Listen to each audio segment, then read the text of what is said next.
മക്കളാരും വന്നില്ല. വരുമെന്ന് പറഞ്ഞതാ. ഇപ്പൊ ഫോൺ ചെയ്തിട്ട് എടുക്കുന്നില്ല.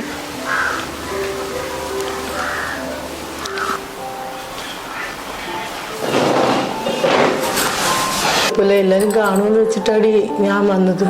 എന്നാലും പിള്ളേരിങ്ങനെ കാണിച്ചല്ലോ. എന്താ ഇങ്ങനെ ആയെന്ന് എനിക്ക് അറിയില്ല. വിഷമിക്കണ്ടടി. നീ വിളിച്ചില്ലേ അവരെ? ഞാൻ വിളിച്ചതാടി, വരുമെന്ന് പറഞ്ഞതാ. ഇപ്പൊ വിളിച്ചിട്ട് ഫോൺ എടുക്കുന്നില്ല. എന്തായാലും നീ ഫോണിൽ നിന്ന് എടുക്കും. ഞാനൊന്ന് വിളിച്ചു നോക്കാം.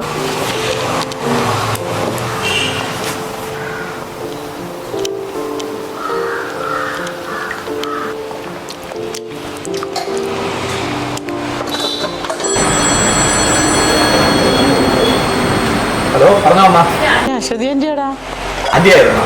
എന്താണ് നീ അവളും പിള്ളേരും ഇങ്ങോട്ട് വരാത്തെ? അയ്യോ ആന്റി, ഞങ്ങൾ പറയാൻ വിട്ടു കേട്ടോ. അല്ല, ഈ പ്രാവശ്യം ഞാൻ എൻ്റെ ഒരു കൂട്ടുകാരുടെ വൈഫും കൂടി വീട്ടിൽ വന്നിട്ട് അപ്പൊ ഞങ്ങളൊന്ന് ഇന്ന് ഓണം ഇവിടെ ആഘോഷിച്ചിട്ട് നേരെ മൂന്നാർ പോകാനായിട്ട് നിൽക്കുക. എന്താ മോനെ ഇങ്ങനെ? അവള് ഫുഡൊക്കെ ഒരുക്കി കാത്തിരിക്കല്ലേ? ഇന്ന് തിരുവോണമാണ്, കൂടാതെ അവളുടെ ജന്മനാളും കൂടിയാ.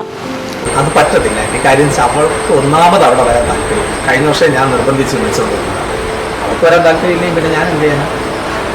അത് മാത്രമല്ല, ഞങ്ങൾ ഇന്നിപ്പോൾ അങ്ങോട്ട് എല്ലാവരും കൂടി വരികയാണെങ്കിൽ ഒരുപാട് പൈസ ചിലവാണ്. എല്ലാവരും കൂടി അങ്ങോട്ട് വന്ന് തിരിച്ച് ഇങ്ങോട്ട് വരണം.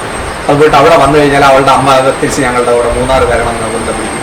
പിന്നെ അവിടെ കൊണ്ടുപോയുള്ള സ്ഥിതി എന്ന് വെച്ചാൽ കൊണ്ടുപോയി കഴിഞ്ഞാൽ പിന്നെ രാത്രി ആകുമ്പോഴത്തേക്ക് തണുപ്പാണ്, ഹോസ്പിറ്റലിൽ പോകണം, ശ്വാസം മുട്ടലാണ് എന്നൊക്കെ പറഞ്ഞു കഴിഞ്ഞാൽ ഞങ്ങൾക്ക് പൈസ ഒരുപാട് ചിലവാണ്. വയസ്സായില്ല ആൻറ്റി, ഒന്ന് വീട്ടിൽ ഇരിക്കാൻ പറയും. നിങ്ങളൊക്കെ ഇല്ലേ? ആൻറ്റിയുടെ മോനും മരുമോളെല്ലാം ഉണ്ടല്ലോ. നിങ്ങൾക്ക് എല്ലാവർക്കും അവിടെ ഓണം ആഘോഷിച്ചാൽ പോലെ. ഇപ്പം ഞങ്ങൾ വേണമെന്ന് ഇത്ര നിർബന്ധം എന്താ അവർക്ക്? എന്താ മോനെ അങ്ങനെ പറയുന്നത്? അവളുടെ ആരോഗ്യസ്ഥിതിയും സാമ്പത്തിക സ്ഥിതിയൊക്കെ നിനക്ക് അറിയാവുന്നതല്ലേ? ഞാനൊരു കാര്യം പറയാം. ആൻറ്റിയോട് എനിക്ക് മുഷിയാൻ ബുദ്ധിമുട്ടുണ്ട്. ആൻറ്റിയുടെ അടുത്ത് കുറച്ച് സ്നേഹമുണ്ട്. എനിക്ക് നിങ്ങൾക്ക് പറഞ്ഞ് മുഷിയാൻ ബുദ്ധിമുട്ടുണ്ട്. ആൻറ്റി ഒന്ന് മര്യാദ ഫോൺ വെച്ച് കേട്ടല്ലോ. ഹലോ ഹലോ മോനെ. ഹലോ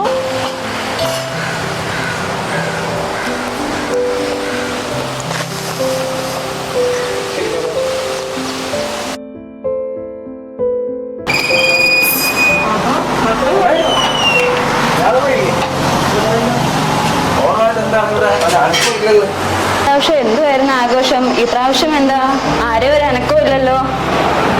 എന്തു പറ്റി? എന്തുവായിരുന്നു? എല്ലാവരും ഉണ്ടായിരുന്നല്ലോ. എന്താഘോഷമായിരുന്നു? അറിയാലോ മക്കളെ, ഞാൻ എല്ലാവരും എങ്ങനെയാണ് കണ്ടേന്ന്. ഞാൻ വിളിക്കണോ അവരെ? വേണ്ട, ഞാൻ വിളിച്ചായിരുന്നു അവര്. അവര് വരില്ല മക്കളെ. വരില്ലല്ലേ? മക്കള് വരത്തില്ല. നിനക്കറിയാലേ, ഒരച്ഛനില്ലെങ്കിൽ ഞാൻ അവരങ്ങനെയാണ് വളർത്തിയിരുന്നു. അറിയാലേ, നമ്മള് 10 മാസം ഞാൻ പ്രസവിച്ചുകൊണ്ട് നമുക്ക് മക്കളില്ല. അവരച്ഛനില്ലെങ്കിലും ഞാൻ ഒന്നും അറിയിക്കാതെ അവരെ കുഴപ്പമില്ലടി, അവര് ഹാപ്പി ആയിട്ട് സന്തോഷമായിട്ട് ഇരുന്നാൽ മതി. എനിക്ക് അത്രയേ ഉള്ളൂ. എന്റെ മക്കള് സന്തോഷമായിട്ടിരിക്കുന്ന എനിക്ക് കാണേണ്ടത്. പക്ഷെ എനിക്കിപ്പോ എന്റെ മകനുമില്ല, മകളുമില്ല, ആരുമില്ല.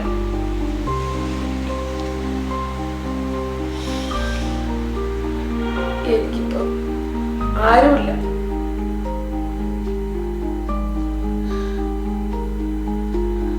മോനെ, എന്റെ സ്ഥിതി നിന്റെ അമ്മയ്ക്ക് വരുന്നത് ഒരിക്കലും.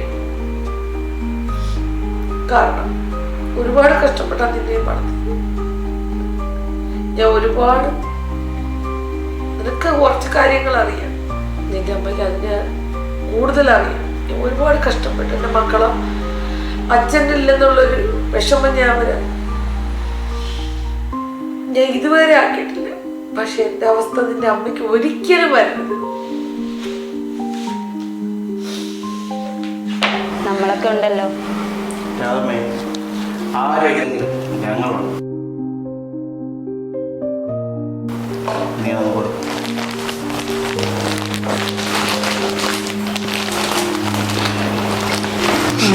നമ്മളൊരു ഓണസമ്മാനം.